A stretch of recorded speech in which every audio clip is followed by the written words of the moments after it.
Hey guys, it's Jambros. I'm back with another video in my series of Phase 5 loot guides for physical DPS. Today I'll be returning to the much requested warrior class and be reviewing the arm spec. I've done a lot of research for these videos, so hopefully this guide will give you a good idea of which of these new items will be useful for you and which items you'll be wanting to aim for. So let's get into the different parameters I used for the Phase 5 release. I changed it up a little bit and used the WoW TBC Classic Simulator this time. All appropriate raid, party, and personal buffs and debuffs will be applied here. This is purely single target. These sims are done against a high armor boss, but with the prevalence of armor pen in this tier, low armor boss gear sets will be explained as well. Since a large majority of the bosses in Sunwell are demon, I went ahead and simmed these with demon slaying. Sims use complete gear sets and don't just sim individual items. When swapping pieces for testing, other item slots may be changed to keep a maximum DPS output. For example, changing gems around for hit rating, or keeping a 2-piece or 4-piece bonus in place. All sims use full BIS gear for Phase 5 and compares the best in slot item to the next best items in that slot. While the default sim is a 7700 armor demon, the rest are 6200 and the gearing differences will be explained here. The talent spec for arms is a very standard arms build with sword spec. And here's what you'll be looking at when you're in a full Sunwell set. This is one of the more reasonable sets, but there are a couple combinations that sim slightly higher. I'll get to those when we're going through the gear. Remember, this is simmed without Wreck this time around, which brings crit up to value with strength. As long as you hit your socket bonuses, strength, crit, and hybrid gems are all within just a couple DPS of each other. Strength is technically better on Wreck pulls, but otherwise they are mostly equal. We'll start out with the Helm slot. The first thing you'll probably notice are the 2 Helms I've listed here as equal. The 3 Kil'jaeden Helms are all tops, but the plate one is a bit worse than the other 2, even if it's still a significant upgrade from the new engineering goggles, and using the Tier 6 Helm as part of a 4-piece set. The mail and leather helm are very close, and are separated by choosing if the helm will be a hit or non-hit piece of your set. The helm has a lot of hit, the leather one does, so it would require dropping lots of hit elsewhere. The most likely slot would be the legs. It should also be noted that in a situation against a low armor boss, that the leather helm is definitely preferred over the mail one. If you're a jewel crafter, the crafted neck is your best option in the slot. It is bind on pickup, the pattern drops off of Sunwell trash, and should be relatively easy to obtain. If you're not a jewel crafter, the next best item is the Clutch of Demise off Brutalis, and it's pretty far behind even though it's still a decent upgrade over your previous Phase 4 BIS, the Choker of Serrated Blades, by about 13 DPS. I didn't list the Shattered Sun Offensive Reputation necklace here as it is straight up worse than all the other options, and at least one of these should be easy enough to get. The shoulder slot probably has the most pieces in competition for being the best than any of the others. By far the easiest way is keeping the Tier 6 shoulder for the 4-piece bonus, along with the 3 new tier tokens. Demon Tooth and Golden Forest are both very good, and using these instead would just be foregoing the 4-piece bonus. Pauldrons of Berserking is really too far behind to consider. The one interesting exception here are the shoulder pads of Behemoths, turning this slot into a hit one. If you sub this piece in, drop your 4-piece bonus, and switch out your legs to the best non-hit option, then this technically comes out about 7 DPS higher against a high armor boss than the Tier 6 shoulders. However, against a low armor boss, the Tier 6 shoulders come out on top as the best option here again, and the best simming setup. The cloak has a pretty clear-cut winner here. The Cloak of Unforgivable Sin from Kil'jaeden comes out 40 DPS ahead of Dory's Embrace. This cloak is going to be super contested, so it's the only new one in Phase 5, so you might end up being stuck with this badge cloak for a while. The Shadow Moon Destroyer's Drape simmed a couple DPS behind Dory's in the best setup, but will be a potential option if you have a spare one when gearing up in case you need the hit. The Bladed Chaos Tunic comes out in top 4 chest piece. This is an incredibly strong item and will be pretty contested. It's so strong that even with all of that armor pen, it still comes out on top against a low armor boss as well. However, the Hardcorium Battle Plate is close, so if you are a blacksmith, I'd highly recommend crafting this for an immediate upgrade instead of trying to compete with everybody else for the leather chest. The rest of the options are uninspiring. The War Harness of Reckless Fury could be used as an intermediate upgrade from the Tier 6 chest if you're not a blacksmith. For the first of the new tier pieces, this is an uncontested huge upgrade. The Bracer token is a 63 DPS upgrade over the Deadly Cuffs, and nearly 72 over the previously BIS Eternium Raid Shackles in a full setup. These new tokens should be a priority for you because besides being a big raw upgrade, they give you the flexibility in moving your set pieces around to keep the 4-piece bonus. Even though it has intellect, the Thalassian Ranger Gauntlets from Kil'jaeden take the cake for best in the glove slot. However, there is a buy now and equip alternative, which may end up being expensive from the sun motes, but offers no competition from other players and is within 2 DPS. The gloves of Immortal Dusk from Leatherworking are very good and functionally equal to the Thalassian Ranger gauntlets in both high and low armor target setups. The Borderland Pain Grips are a good option if you're broke or haven't been given motes. This slot really doesn't want tier in it, and the blacksmithing gloves are painfully bad compared to the leatherworking ones. For the second of the 3 new tier pieces, it is obviously on top by a good margin, just like all the new tokens. The warrior piece has expertise on it and directly replaces the belt of 100 deaths.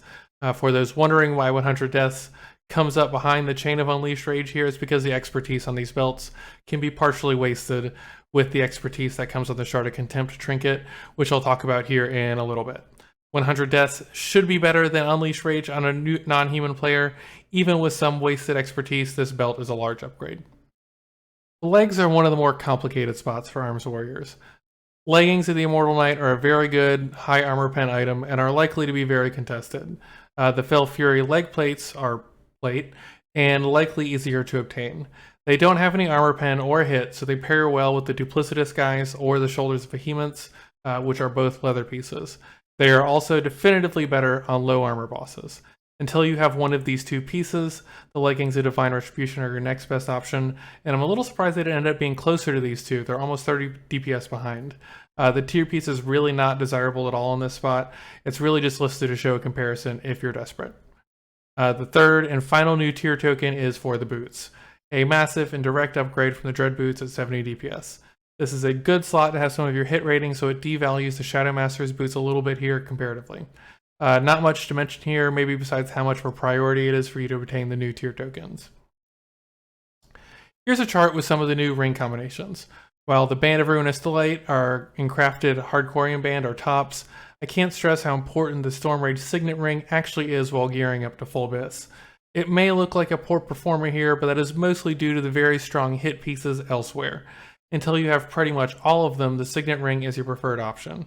The Hardcorian band is probably your easiest upgrade option, seeing how it's buy now and equip, although the acquired sun motes may get pretty pricey. The new Angelisa's Revenge is bought with 60 badges and is almost exactly the same as the Signet of Primal Wrath. It has just 1 extra agility. The Band of Ruinous Delight is by far and away the biggest arena upgrade. The rest of the combinations are all solid, even if the numbers look a little scary, as long as you can make use of the Signet ring's hit rating. Here are some of the trinket options available. There is one undisputed king of trinkets here, and that's the Blackened Nauru Sliver that drops off Muru and Sunwell. Unfortunately, everybody else wants it too.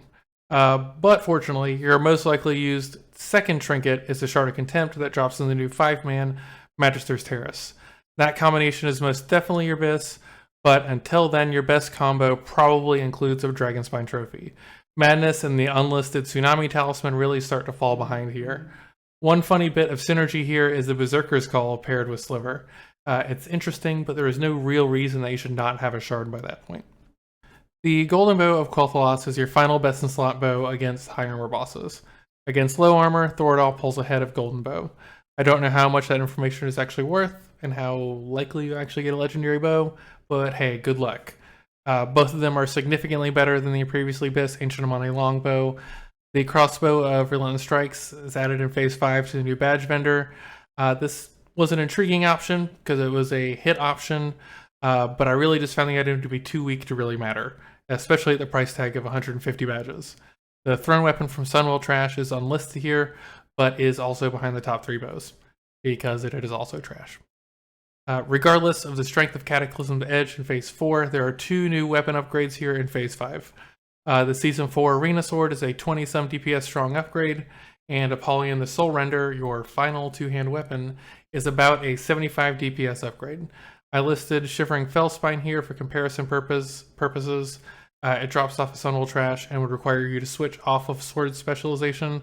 The result is noticeably worse than Cataclysm's Edge, but would be a decent weapon if, say, you're a fresh character and are farming Sunwell Trash. I've been frequently mentioning low and high armor bosses throughout this loot guide, so here's a little breakdown of how this all works for an Arms Warrior. This chart shows the armor values and the different debuffs that reduce this amount. There are 2 high armor bosses in Sunwell, Brutalis and Muru himself, but not Muru's ads. Everything else is a low armor boss.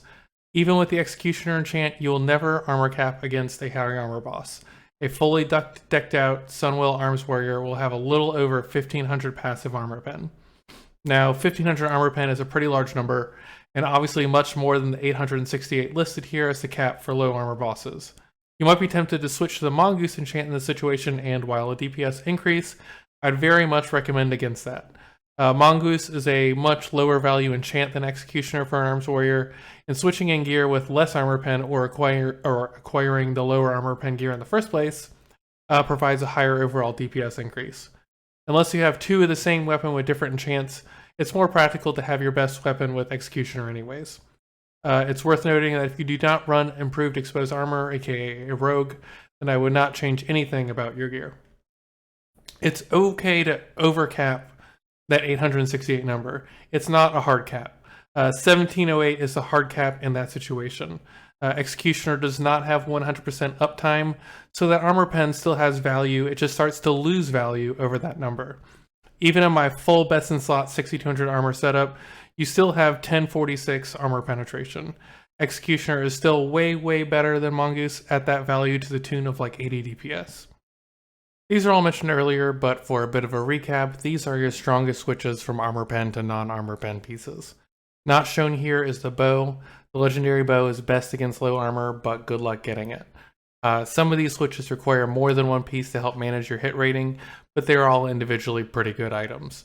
For actual best in slot and a 6200 armor boss, I would take the Duplicitous guys and the Fell Fury leg plates, which are actually solid against high armor bosses as well. Final Bis includes the tier 6 shoulders, not the shoulders of behemoths, but could be useful while you're gearing up or anything of the sort. And that's it. Thanks for watching. I hope this guide was informative for you. Since I'm already on Warrior, up next is the much requested Fury Warrior. Please like or subscribe and help support this channel if you like this content. If you have any questions, feel free to drop them below in the comments and I'll do my best to answer them. Thanks guys.